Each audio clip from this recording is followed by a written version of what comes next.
Hello friends, welcome back to my channel. My name is Mindy and I have lost about 125 pounds using GLP medications as a tool. And it's that time again. We all know it, we all love it or hate it. It's meal prep, meal planning time. It comes every week whether we want it to or not. And if you're on any sort of a health journey, you know how expensive it can be to meal plan. And so this week I want to share not only my meal plan and some awesome high protein, low calorie recipes with you, but also share with you some budgeting tips. So if that sounds interesting to you, please give this video a like, subscribe if you haven't already, and let's get into it. So this week I spent about $57 on the groceries for my entire week. And the way I did that was by keeping a properly stocked pantry and freezer. I've talked before on this channel about shopping sales, and in my meal planning video, I talked to you guys about how I approach meal planning as a whole. But right now, especially in my family, budget is of massive importance. My husband lost his job about a week and a half ago, and so my focus has been on budgeting and staying in a budget much more so than usual, which I'm pretty cheap, so I focus on budget a lot anyway. But I just wanted to share a few tips with you just in case you're also in a season of your life where your budget is very, very important. Firstly, make sure you shop the ads in your local area. I'm lucky to be in an area where I have access to 3 or 4 different grocery stores. Randall's is the most expensive grocery store in my area, but for whatever reason, they often have meat that goes on sale for significantly cheaper than I can get it anywhere else. Boneless, skinless chicken breast and chicken thighs will go on sale for like less than $1.50 a pound. Always they're less than $2 a pound, which is significantly cheaper than I can get them at H-E-B, which is where I do the bulk of my regular grocery shopping. So by watching those sales and stocking up when those things go on sale, I am able to keep a fairly well-stocked freezer of meats so that when meat isn't on sale, I'm not spending $5, $6, $10 a pound for something that I want to use for a recipe. Instead, I can just shop my freezer and wait to purchase meats when they're on sale. If you're on a high protein diet, you know how expensive it can be to stick to that diet because meat is not cheap. Eggs used to be cheap, but thanks to the bird flu, that's not the case anymore. I've read that hopefully prices will be starting to go down in April, but we've still got a little ways before that. So here we are trying to make it work. Make sure you're shopping those sales, looking for produce that's on sale and in season. In-season produce will always be not only less expensive, but also a lot tastier. Don't be afraid of using canned and frozen fruits and vegetables. It is a total myth that they're not as healthy for you. In fact, oftentimes frozen produce is way better because it's picked at the peak of freshness and then frozen and suspended in that fresh state for you to consume it whenever it is that you're ready. Especially if you live in a household with only 1 or 2 people, it's rare to be able to get through an entire thing of produce before it goes bad. Whereas if you're buying something that's frozen or canned, you're gonna have a much longer shelf life. Those are just a couple quick budgeting tips for you guys. And let's get into what my meal plan looked like for the week this week. For the past several weeks, I've actually been enjoying the same breakfast that I always eat, which is 2 fried eggs, 2 chicken maple breakfast sausages from Applegate, 6 tots, and a yogurt parfait. I always do Oikos 000 Greek yogurt, vanilla Greek yogurt, and then I add a fruit of some kind. Several weeks ago, I started talking about my constipation with my dietitian, and she recommended trying to work in raspberries or kiwi. I've never been a huge fan of eating just fresh raspberries or fresh kiwis, and I had seen all these people talking about chia jams. So several weeks ago, I started making chia jams to mix into my yogurt in the mornings, and I've so far tried blueberry, raspberry, and this week we tried kiwi. These jams are super, super easy to throw together. I did it in about 5 minutes yesterday. I took a pound of kiwis, peeled and cut them up into a little dice, and threw them into a pan on a medium-high heat and let that boil for about 5-ish minutes or so. And then I added in the juice of a lemon. I ended up adding in about 3 tablespoons of a sugar substitute, a 0-calorie sugar substitute. I get this one from Costco, and it's a monk fruit erythritol blend. That's kind of the one that I like the best. It doesn't have a weird artificial aftertaste to me, but you use whatever you like. And then I mashed that down with just a potato masher. You could also get your immersion blender involved, throw it into a regular blender or food processor or Magic Bullet or whatever it is that you have if you wanted it to be super smooth. I wanted to still have a few little chunks of the kiwi in there. And then you're gonna turn off the heat and dump in a 1/4 cup of chia seeds, which is 4 tablespoons. Stir that up, put it into a container, and then let it cool where it will set, and then put it in the fridge. It'll last for, I think, up to 3 weeks if you'll let it go that long. I divided this into 10 servings, so it'll last me for 2 weeks worth of breakfasts. Let's go to this morning where I gave it a taste and tell you what I think. We're gonna taste this Kiwi Chia Jam. I'm not gonna lie, it's definitely not the most appetizing looking jam that I've made so far. The prettiest and most delicious one so far has definitely been the blueberry. Like the blueberry just mixed straight up into the yogurt with a little bit of granola was like so good. The raspberry I did not love on its own with the granola. However, when I made some peanut butter yogurt and mixed the raspberry jelly in, it was like straight up PB&J yogurt, and it was real delicious. I'm gonna just mix this all in, and it's gonna get so much prettier. So that's what we got now that it's all mixed up. I'm scared.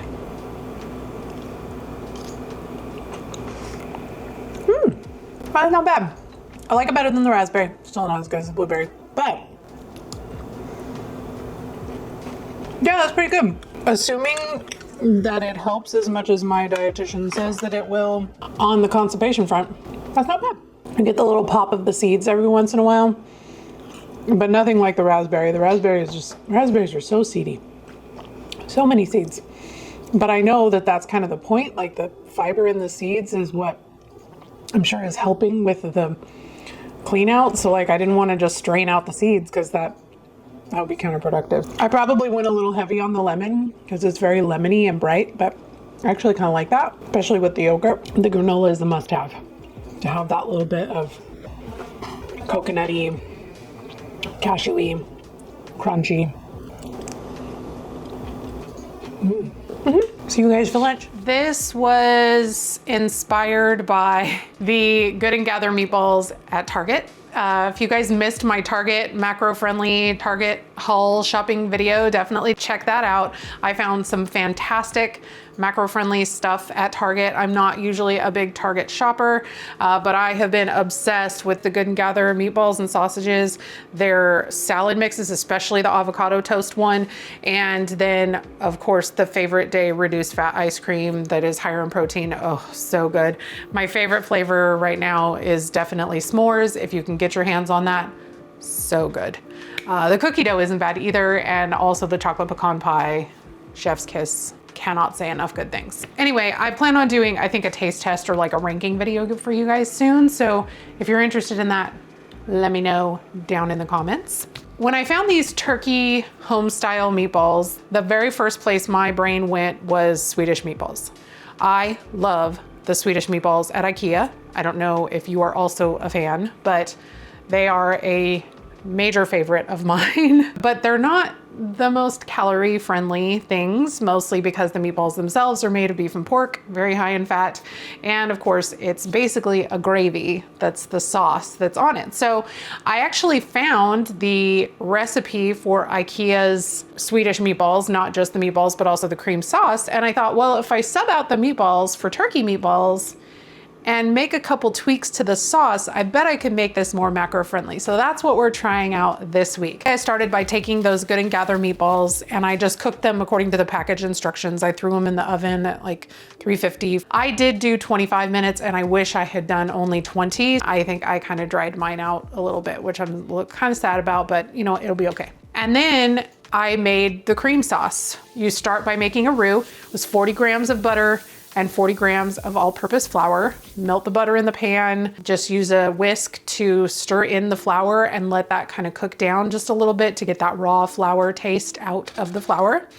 And then you're gonna add 300 mils of course they're a Swedish company, so everything's gonna be a metric, but your measuring cups should have milliliters on them as well. So 300 mils of chicken broth, or I did water with some Better Than bouillon. And then it had 2 teaspoons of soy and 5 grams or 1 teaspoon of Dijon mustard to season it. The recipe calls for 150 mils of thick double cream, which is whipping cream. I mean, delicious, don't get me wrong, but I decided to swap that out for 75 mils of high protein whole milk. So I didn't want to go skim because that would have missed out on all the richness. So I went high protein whole milk, either Fairlife, Mootopia, even Target has a generic brand of the high protein milk now. So whichever one of your choice. And then I added 113 grams of non-fat Greek yogurt. I just mixed that in at the end. I didn't want to let it boil or anything because, you know, Greek yogurt with its high protein content, it curdles really easily. I did end up needing to add a little bit of salt for my taste. I just threw it in my meal prep glass containers. I have 5 of them, and I cooked up some instant mashed potatoes, which I personally love. I know a lot of people feel a certain kind of way about those, but I'm a fan. And then I steamed up some cabbage with some seasoning on it, threw the meatballs on top of the mashed potatoes. I didn't want to spend the money on buying lingonberry jam just all by itself because I didn't already have some in my fridge, even though if you can afford it, definitely worth the splurge because it is so delicious. But I have some blackberry jam in my fridge and I think that'll be almost as delicious. Let's fast forward to this afternoon and give those Swedish meatballs a try. Hi friends, it's lunchtime and I have very little time to eat. I'm gonna add a little bit of blackberry jam. Yum. Tastes like Swedish meatballs. I was worried about the chicken meatballs being too dry, but they're pretty good. I think they would have been better if I hadn't baked them for 25 minutes instead of 20. So definitely do 20, but this is delicious. It is a ton of food. I don't even know if I'm gonna be able to eat it all. It should keep me full for a very long time. Give this one a try. Super easy to throw together.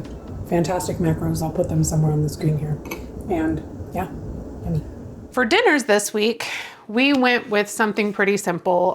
The week before Richard lost his job, we had just been to Costco and bought a 10-pound tube of 93% lean ground beef. And so we have a ton of ground beef in the fridge right now, and a very, very budget-friendly, delicious, and macro-friendly, if you plan it right, meal is to have some burgers. And my personal favorite burger recipe is the macro-friendly food jalapeno burger. So I often have pretty much all of the ingredients for this on hand, except for maybe the hamburger buns. You can easily find low carb, keto type hamburger buns, but I'm not a huge fan of those. And there's a particular brand that H-E-B carries, which if you can find them in your area, it's the family style, that's the brand, family style hamburger buns. And these are just plain old regular white hamburger buns, and they only have 110 calories. So these work out well for me for my macros. I use 2 pounds of ground beef, which breaks down to 6 burgers. And then you add on some Laughing Cow cheese. I like the garlic herb.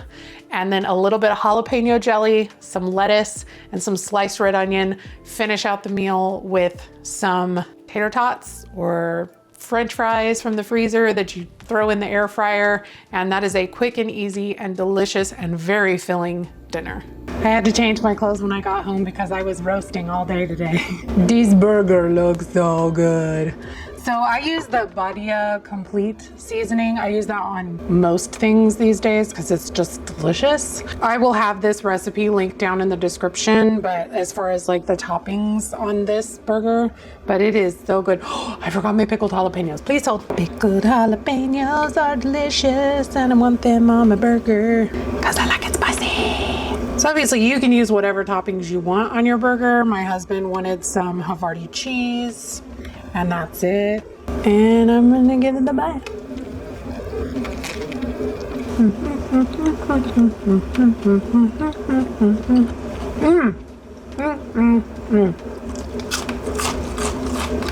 These are the crispy rounds from HEB.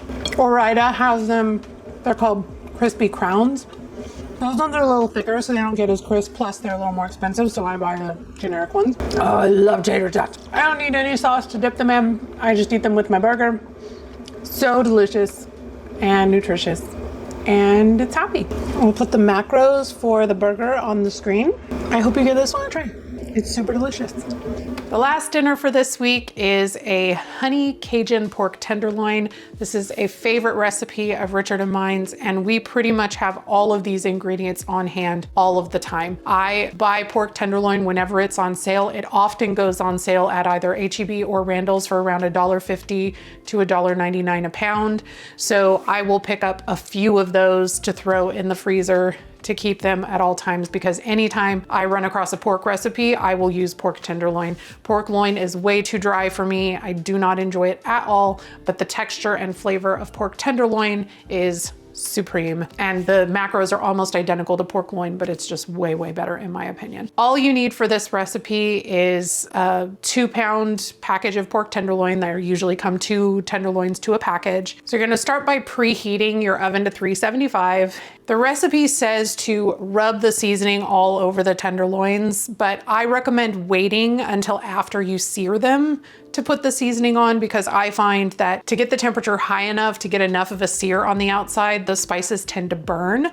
So I will put the olive oil, or in my case, I use avocado oil because it has a much higher smoke point. So it's a little bit more neutral in my opinion. You could also just use vegetable oil. There's nothing wrong with seed oils. Plenty of research out there that talks about them being perfectly healthy for you. 2 tablespoons of oil, and you're gonna sear that pork tenderloin on all sides until it's good and golden brown all the way around. Transfer the pork to a plate, and that's when I would recommend putting the 2 tablespoons of Cajun seasoning all over it. And then you're gonna add the butter. It's a 1/4 cup of butter, 1/4 cup of honey, and a 1/2 cup of chicken broth into the skillet. In my case, water and chicken better than bouillon. And you're gonna cook it until it comes to a boil. And then you're gonna add the tenderloins back to the skillet and stick it in a 375-degree oven for 18 to 20 minutes until the internal temperature is anywhere between 145 to 155 degrees, depending on the doneness that you like in your pork.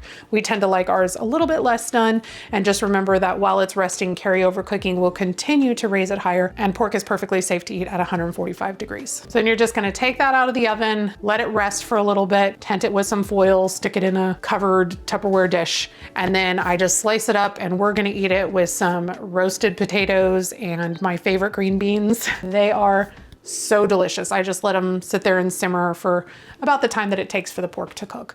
Oh, this is so pretty. My sweet potatoes, I did a little differently than I've ever done. I like pre-baked them this morning, and then I threw them in the fridge after I went to work. Had Richard take them out of the fridge, and then I cut them up when I got home, seasoned them up with a tiny bit of oil, Cajun seasoning, and then 0-calorie brown sugar substitute to like tie in with the flavors in the green beans and everything. And I put them in the oven while I was getting the tenderloin browning and everything. They look so crispy and delicious, and I'm super excited about those. Give those a taste real quick because I've never had these before. So the crispy parts are actually caramelized, and they're almost chewy. But the sweet potato is super soft on the inside. That's delicious. I normally eat this with mashed potatoes because I like the sauce from the pork like soaking into the potatoes, kind of like a gravy or whatever, but I was already mashed potatoes with the Swedish meatballs, so I didn't want to have mashed potatoes twice.